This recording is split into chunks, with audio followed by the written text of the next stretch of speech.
চারটি গুণ যার মধ্যে আছে, নবীজি বলছেন আল্লাহ ওই ব্যক্তিকে মোহাব্বত করে আল্লাহ ভালোবাসেন। দুনিয়াতে আল্লাহ যদি কোনো বান্দাকে ভালোবাসেন, আল্লাহ যদি কোনো বান্দাকে পছন্দ করেন, তার চাইতে ভালো কপাল, তার চেয়ে ভালো নসিব আর কি হতে পারে। এই জন্য নবীজি সাল্লাল্লাহু আলাইহি সাল্লাম বলছেন, দুনিয়াতে তোমরা কিছু গুণ অর্জন করো, যেই গুণে আমার আল্লাহ তাআলা খুশি হয়ে যাবে। তার মধ্যে চারটি গুণ যার মধ্যে থাকবে, আল্লাহ নবীজি বলছেন আল্লাহ রাব্বুল আলামিন ওই ব্যক্তিকে ভালোবাসবে। এক নম্বরে যে ব্যক্তি গুনাহ করার পরে তওবা করে, সুবহানাল্লাহ, যে ব্যক্তি গুনাহ করছে, গুনাহ করার পরে তওবা করে।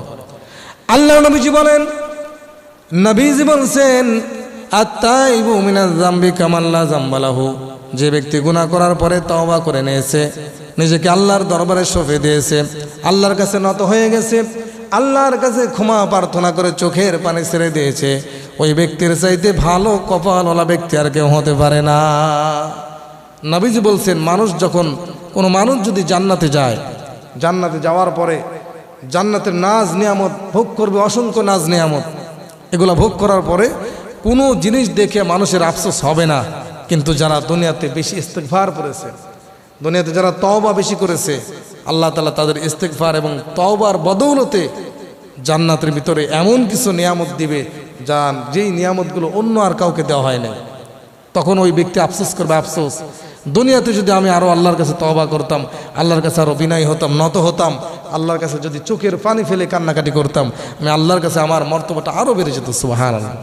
এজন্য নবীজি বলেন, দুনিয়াতে কোনো ব্যক্তি যদি গুনাহের কাজ করে, দুনিয়াতে কোনো ব্যক্তি যদি নাফরমানি করে ফেলে, এরপরে নিজেকে শুধরানোর জন্য আল্লাহর দরবারে হাজিরা দিয়ে দেয়, আল্লাহর কাছে যদি ক্ষমা প্রার্থনা করে, আমার আল্লাহ রাব্বুল আলামিন ওই ব্যক্তির জীবনের তামাম গুনাহগুলো মাফ করে দেয়।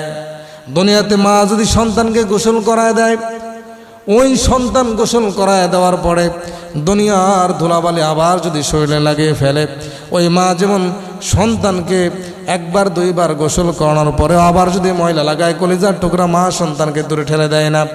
নবীজি বলছেন, দুনিয়াতে মা সন্তানকে কত ভালোবাসে, ওই মা যদি সন্তানকে গোসল করানোর পরে সন্তান আবার শরীরের মধ্যে ময়লা লাগিয়ে নেয়, এরপরে যদি আবার গোসল করায়, আবার ময়লা লাগায়, ধুলাবালির মধ্যে খেলাধুলা করে, ওই মা কখনো সন্তানের উপরে রাগান্বিত হয় না, সন্তানকে আবার পরিষ্কার করে নেয়। নবীজি বলছেন, দুনিয়াতে মা সন্তানকে কত ভালোবাসে, এমন কোটি মায়ের মোহাব্বত যদি একসঙ্গে করা হয়, আল্লাহর বিন্দু পরিমাণ ভালোবাসার সমান হবে না। এই জন্য নবীজি বলছেন, বান্দা গুনাহ করবে, গুনাহ করার পরে যদি তওবা করে আল্লাহর দরবারে ফিরে এসে আল্লাহর কাছে মাপ চায়, ক্ষমা চায়, আমার আল্লাহ ওই বান্দার উপরে বেশি খুশি হয়ে যায়, সুবহানাল্লাহ। এই জন্য যখন ইবলিসকে জান্নাত থেকে বের করে দিলেন এবং বললেন যে আমি তোমার বান্দাদেরকে জান্নাতে আসতে দিব না, সমস্ত ধোঁকার জাল দিয়ে আমি আবদ্ধ করে তোমার বান্দাকে আমি নাফরমানি করিয়ে জাহান্নামে নিয়ে যাব। এমত অবস্থা আল্লাহ রাব্বুল আলামিন বললেন, আমার বান্দাকে তুমি যতই গুনাহ করাও, আমার বান্দাকে তুমি যত ধোঁকা দাও না কেন, আমার বান্দাকে একটা রাস্তা আমি তৈরি করে দিয়েছি। আমার বান্দা গুনাহ করার পরে, ধোঁকা খাওয়ার পরে, নাফরমানি করার পরে আমি আল্লাহর কাছে যদি তওবা করে, আমি আল্লাহ ওই বান্দার জীবনের গুনাহগুলো মাফ করে দেব, সুবহানাল্লাহ। 2 নম্বরে নবীজি বলছেন, কোনো ব্যক্তি যদি শিরক না করে, জীবন চলে যাবে, আমি আল্লাহর সঙ্গে কাউকে শরীক করব না। আজকে সমাজের মধ্যে এবং মানুষের মধ্যে এই কাজটা বেশি, আমরা কথায় কথায় এমন কিছু কার্যকলাপ, কথার মাধ্যমে, কাজকর্মের মাধ্যমে এমন কিছু করে ফেলি এটা শিরকের সাথে সাদৃশ্য হয়ে যায়, শিরক কখনো করা যাবে না।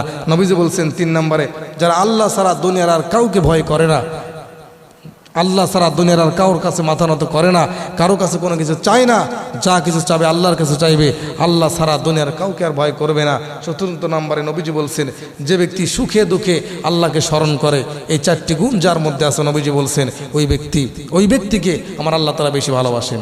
4 নম্বর, সুখে দুঃখে যে ব্যক্তি আল্লাহকে স্মরণ করবে, আল্লাহ ওই বান্দাকে হাসরের ময়দানে সর্বপ্রথম জান্নাতে দেওয়ার জন্য আহ্বান করবেন, সুবহানাল্লাহ। নবীজি হাদিসের মধ্যে বলেন, বুখারীর বর্ণনা 2342 নম্বর হাদিস, নবী সাল্লাল্লাহু আলাইহি সাল্লাম বলছেন, আউয়ালু মান ইদু ইলাল জান্নাহ ইয়াউমাল কিয়ামাহ আল্লাযিনা ইয়াহমাদুনাল্লাহ ফিস সাররাই ওয়াদ দাররা, কিয়ামতের দিন সর্বপ্রথম ওই বান্দাকে আল্লাহ জান্নাতে দেওয়ার জন্য আহ্বান করবেন, যেই বান্দা সুখে দুঃখে আল্লাহকে ভোলে নাই, সুখের সময় আল্লাহকে ভোলে নাই, দুঃখের সময় আল্লাহকে ভোলে নাই।